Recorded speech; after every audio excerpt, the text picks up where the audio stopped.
माँ के 5 हकूक़ हैं औलाद के ज़िम्मे। सुने इस पैगाम को और याद रखें, जिसके सर पर उसकी माँ का साया मौजूद है तो वो इस बात को हमेशा याद रखे कि माँ का अदब सिर्फ लफ्ज़ों से नहीं बल्कि अमल से होना चाहिए। माँ का सबसे पहला हक जो है वो इज़्ज़त है।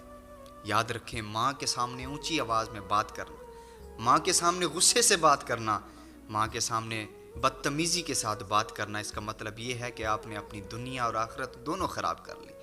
अगर आपने माँ की इज़्ज़त नहीं की तो मतलब आपने अपनी माँ को नाराज़ कर दिया। जब माँ नाराज़ होती है तो फिर अल्लाह और उसके रसूल भी नाराज़ होते हैं। फिर अल्लाह और उसके रसूल की जो नाराज़गी होती है वो इंसान को जहन्नम में ले जाती है। लेकिन जो अपनी माँ की इज़्ज़त करता है, अल्लाह ताला उसे दोनों जहानों में इज़्ज़तों से नवाज देता है। माँ का दूसरा जो हक़ है वो भी याद रखें। माँ का जो दूसरा हक़ है ना वो वक्त है। याद रखें इस बात को कि माँ को तुम्हारे पैसे से ज़्यादा तुम्हारे वक्त की ज़रूरत है। वो चाहती है कि मेरा बेटा मेरे पास बैठे, मुझे पूछे कि अम्मा तुम्हारा क्या हाल है, अम्मा तुम्हारी तबीयत कैसी है, अम्मा आपको किसी चीज़ की ज़रूरत तो नहीं। जब बेटा अपनी माँ के पास बैठकर ही तो फिर अम्मा का दिल बड़ा हो जाता है, अम्मा फिर राज़ी हो जाती है। जब माँ राज़ी हो के हाथ उठा लेती है तो समझ लें दुनिया भी कामयाब है, आखिरत भी कामयाब है। अल्लाहु अकबर। माँ का जो तीसरा हक़ है वो खिदमत है। जब माँ की खिदमत करने का वक्त आए ना तो सिर्फ इतना सोच लिया करें कि जब आप छोटे थे, आप एक बार थोड़ा सा रोते थे तो माँ तड़प के तुम्हारे पास दौड़ी चली आती थी। उसने अपनी रातों की नींद तुम्हारे सुकून के लिए कुर्बान कर दी, उसने अपने सारे सुख तुम पे लुटा दिए।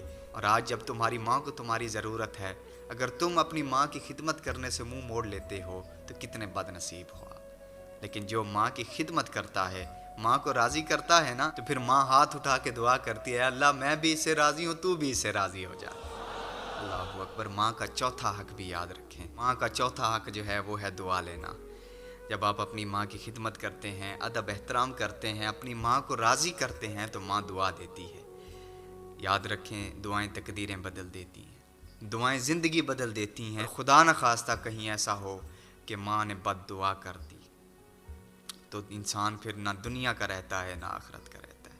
वो दुनिया में भी जलील है, वो आखिरत में भी जलील है। इसलिए कोशिश करें कि माँ को राज़ी करें और माँ की दुआएं लें। और फिर 5वां हक़ माँ का जो अपनी औलाद पर है वो है सब्र। याद रखना, अगर माँ जज्बात में आकर तुमसे कभी कोई सख्त जुमला बोल देना तो सब्र कर लेना, कभी गुस्से में बात कर ले तो सब्र कर लेना, इसलिए कि वो तुम्हारी माँ है, वो अपनी औलाद पे अपना हक़ जताती है।